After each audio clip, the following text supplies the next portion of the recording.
Electronics rough bad 8.5E, அதாவது rewritable LCD writing bad. ஓகேவா? இதில் என்னென்ன ஆப்ஷன் இருக்குன்னா, ஒரு ரைட்டிங் பென், மெயினாக சொல்கிறது smart lock, single tap erase. Okay, இது எப்படி இருக்குன்னு நம்ம இப்போ செக் பண்ணிடலாம்.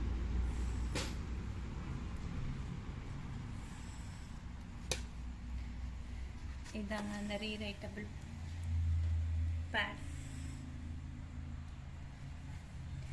இதில் இந்த இடத்துல இந்த பென் வச்சுருக்காங்க, ஒரு பென் இருக்குது, ஒரு ரீரைட்டபிள் பேட் இருக்குது, ஒரு டெலிட் பட்டன்.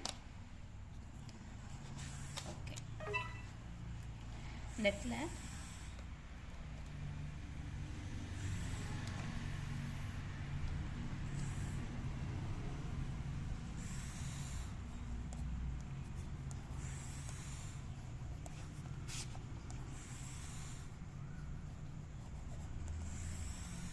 எது வேணாலும் நம்ம எழுதிக்கலாம்.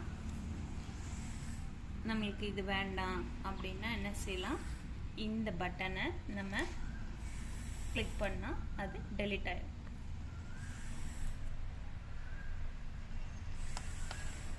ஓகே, இப்போது இந்த டெலிட் பட்டன், அந்த ஸ்மார்ட் லாக் அப்படிங்கிறது இருக்கு இல்லையா, இந்த அந்த ஸ்மார்ட் லாக் இது வந்து இப்போ எப்படி இருக்குது பாருங்கள், ஆனில் இருக்குது. இது வந்து லாக். இதை வந்து நம்ம ரைட் சைடு மூவ் பண்ணும்போது நம்ம இங்கே என்ன எழுதினாலும் டெலிட் ஆகாது. பிரைட் அப்படின்னு நான் எழுதியிருக்கேன். இப்போது இந்த பட்டனை, டெலிட் பட்டன் நம்ம கிளிக் பண்ணும்போது இங்கே டெலிட் ஆகாது. இது டெலிட் ஆகணும் அப்படின்னா இந்த ஸ்மார்ட் லாக்கை ஆன் பண்ணணும், அன்லாக் பண்ணணும். இப்போ பாருங்கள், இது டெலிட் ஆகும். ஓகேவா? இதுதான் இந்த ரீரைட்டபிள் எல்சிடி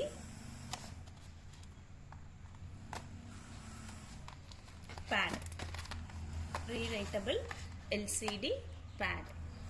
இது என்ன கொடுத்துருக்காங்கன்னா, ஒரு பேட் கொடுத்துருக்காங்க, ஒரு எல்சிடி பேடு ப்ளஸ் ஒரு பென்னு. இதில் வந்து டெலிட் பட்டன் கொடுத்துருக்காங்க. நைஸ். பட் என்னுடைய ஐடியா எப்படின்னா, ரீடு அண்டு கொடுத்துருக்கலாம், ப்ளஸ் கலர் சேஞ்சிங் கொடுத்துருக்கலாம். கலர் சூஸ் பண்ணி அதுக்கு ட்ரா பண்ணும்போது கலர் சூஸ் பண்ணுறோன்னா அதுக்கேற்ற மாதிரி நம்மளுக்கு கலர் சேஞ்ச் ஆனால் நல்லாயிருக்கும். பட் ஒரே சிங்கிள் கலராக தான் இருக்குது. இந்த ரெண்டு மட்டும்தான் ட்ராபேக்.